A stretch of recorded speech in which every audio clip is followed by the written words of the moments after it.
पर तुम लोगों को एक आखिरी मौका देता हूँ, खास तौर पर क्योंकि फाइनल परीक्षाएं नजदीक है। उसने बताया कि कक्षा के टॉपर को एक अवसर मिलेगा। वो मेरी एक तंतु पर गोली चला सकेगा।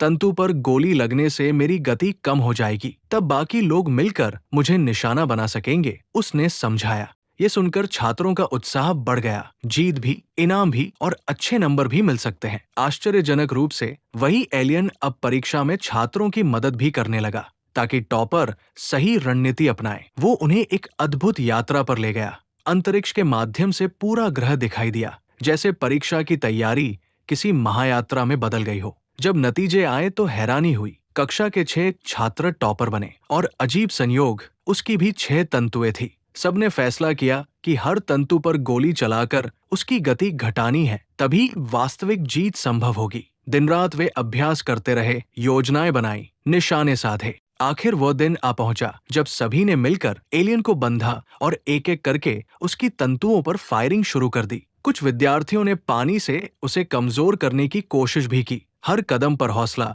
और उम्मीद चमक रही थी। उनकी कोशिशों से एलियन का शरीर तेजी से सूजने लगा और अचानक वो वहां से मर्जी से गायब हो गया। कुछ ही पलों में पता चला कि उसकी सिर जैसी संरचना ग्लास के अंदर बंद हो चुकी थी। एक दिन तक वो उस कांच में जकड़ी रही। तभी नया सैनिक पहुंचा, जिसे सरकार ने दूसरे प्रशिक्षक के रूप में लगाया था। वो तंज करते हुए बोला, सोचते हो आसान जीत मिलेगी? मैंने पानी में एक वायरस मिला दिया है। उस छात्र जो पहले कहता था कि एलियन उसका भाई है, सामने आया और सख्ती से कहा, कोई भी तुम्हें इस वायरस से नहीं बचा पाएगा। हमारे पास उसकी वैक्सीन भी है और 3 दिनों के भीतर तेरा अंत हो जाएगा। ये देखकर वो होनहार छात्र नगीसा को साथ लेकर टॉवर की ऊंचाई पर पहुंचता है। तभी एलियन शिक्षक का कथित भाई भी वहां जा धमकता है। मौसम अचानक बिगड़ जाता है, बादल गरजते हैं और भारी बारिश शुरू होती है। पानी के असर से उस नए एलियन के तंतु कमजोर पड़ने लगते हैं। वो तेजी खो देता है और कुछ कर नहीं पाता।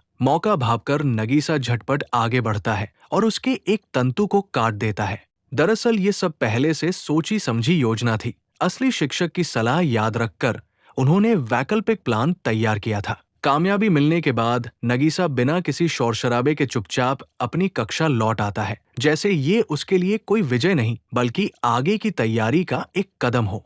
स्कूल पहुंचते ही नगीसा देखता है कि एक नया ट्रेनर और शिक्षक वहां खड़ा है। वो अहंकार से कहता है, मैं तुम्हें इस वायरस की वैक्सीन दूंगा, बस बदले में उस एलियन का सिर सौंप दो। तभी पूरी क्लास उसके चारों ओर घिर जाती है। बच्चे हंसते हुए बोलते हैं, चाचा, हमने खुद वैक्सीन बना ली है, देखिए हम बिल्कुल ठीक है, हमें आपकी मदद की जरूरत नहीं। वो हैरान रह जाता है।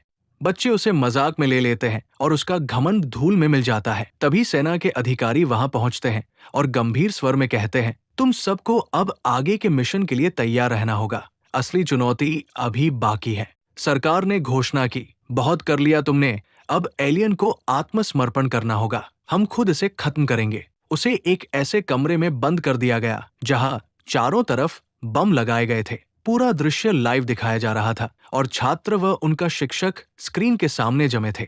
तभी एलियन ने प्रसारण में संदेश दिया, तुम सबका शिक्षक बनना मेरे लिए सम्मान था। मैंने तुम्हें इतना मजबूत बनाया कि तुम अपनी रक्षा खुद कर सको।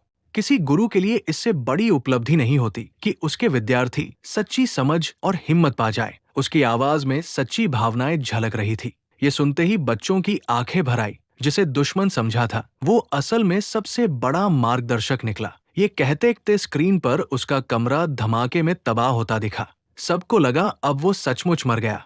छात्र फूट फूट कर रोने लगे। दिल टूट चुका था। लेकिन तभी एक चमत्कार होता है। वही एलियन अचानक उनके बीच प्रकट हो जाता है, आंखों में आंसू लिए। वो भी बच्चों के साथ रो रहा था, मानो उनसे बिछड़ने का दर्द सह न पाया हो। इसके बाद फिर से वही दिनचर्या शुरू होती है। एलियन उन्हें असैसिनेशन ट्रेनिंग देता है, रणनीति और रक्षा के गुर सिखाता है। यहीं से फिल्म फ्लैशबैक में लौटती है, ये दिखाते हुए कि कैसे ये पूरी यात्रा बनी और फिर कहानी यही सिमट जाती है। देखने के लिए धन्यवाद।